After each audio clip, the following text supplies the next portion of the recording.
What's up, VC? Back to do another video. In this video I'm going to be showing all my Miles Davis vinyl. Miles Davis is an artist for me that is just beyond words. He transcends genre, transcends words really to describe him. He's just absolutely amazing. I've loved Miles Davis for such a long time, and I just wanted to get on here and show my collection. I got a nice healthy stack of Miles Davis records, so I guess let's get into this. The first is Kinda Blue. And I mean, what can be said about this record? This record is the best-selling jazz record of all time for a reason. I mean, yeah, everybody and their mom likes it, but there's a reason. I mean, from the first note to the last, it's utter perfection. There's few records that come close to touching that record. Next, I have one that I recently found, I've been looking for, but Feliz de Kilimanjaro by Miles Davis. Another killer record. I mean, you got the classic quintet of Miles, Wayne Shorter, Herbie on piano, Ron Carter, and Tony Williams on drums. Of course, I'm a Tony Williams freak. Tony Williams was such a freak. So good. Next, I have Get Up With It.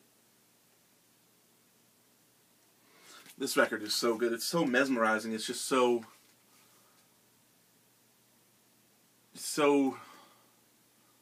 I find myself just getting transfixed in the music. Like, it's not something I could put on in the background and just kind of ignore at all. As with most Miles Davis records, or probably all of them. And I just, especially Miles' 70s period, I just love his 70s period. He's absolutely, his 70s period was so cool when he was melding, you know, the whole jazz rock or acid jazz or fusion, whatever you want to call it, and then started throwing funk in there, and it's just incredible music. So, moving on, I've got, next one is Live Evil.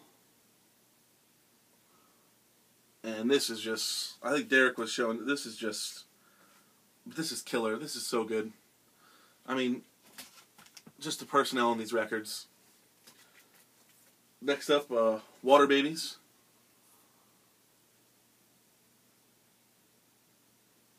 This is good too. A lot of Wayne Shorter written tunes on this piece. Oh. In a Silent Way.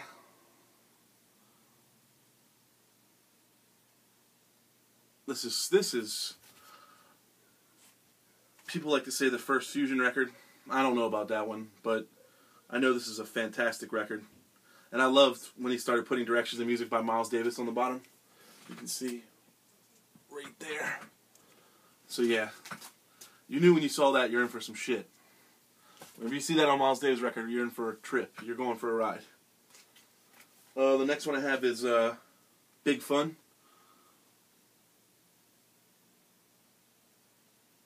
Another 70s Miles release. This is killer, just like all of his catalog, all of his 70s releases.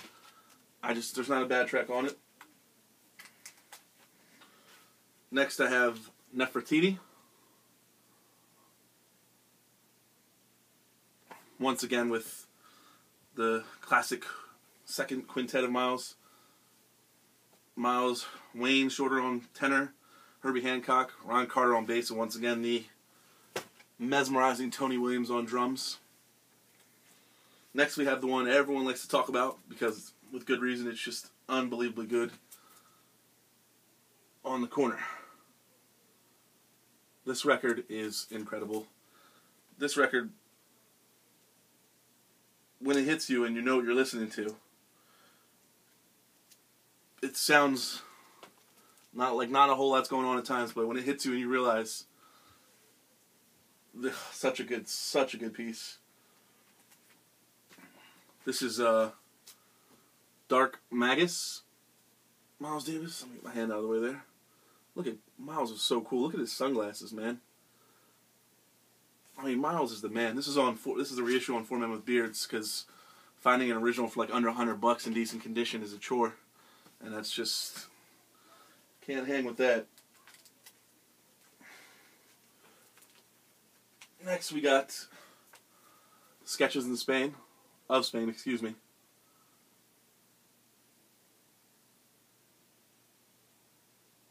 This is killer. This is earlier Miles, like,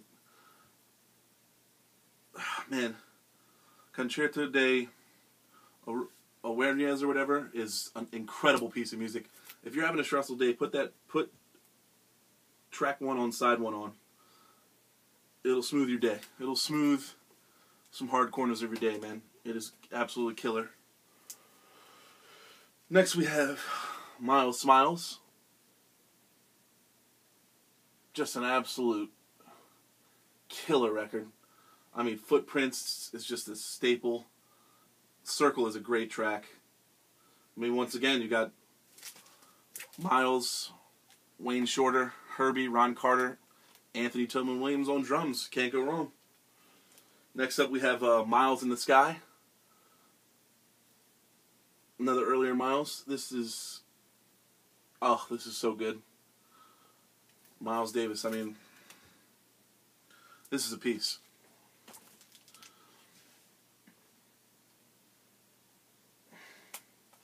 Next up is a tribute to Jack Johnson.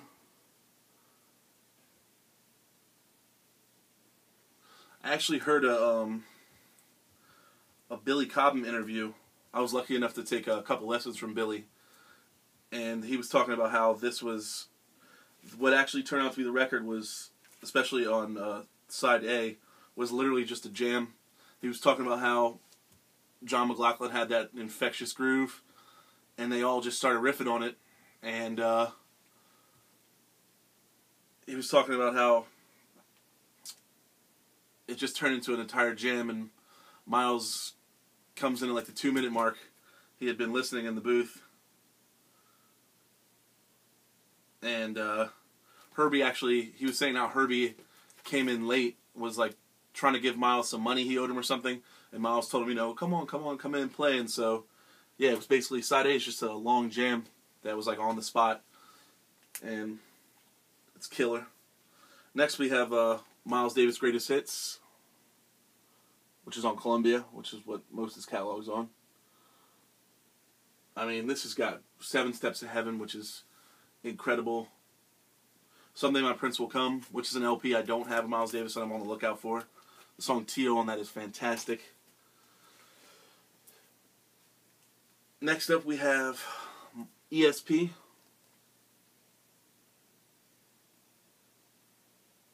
This is so good. Agitation, that's my shit. Agitation is real good. This is a killer record. I mean, Miles is the man. And last but certainly not least, we got Bitches Brew. I remember the first time I heard this tripped me the fuck out.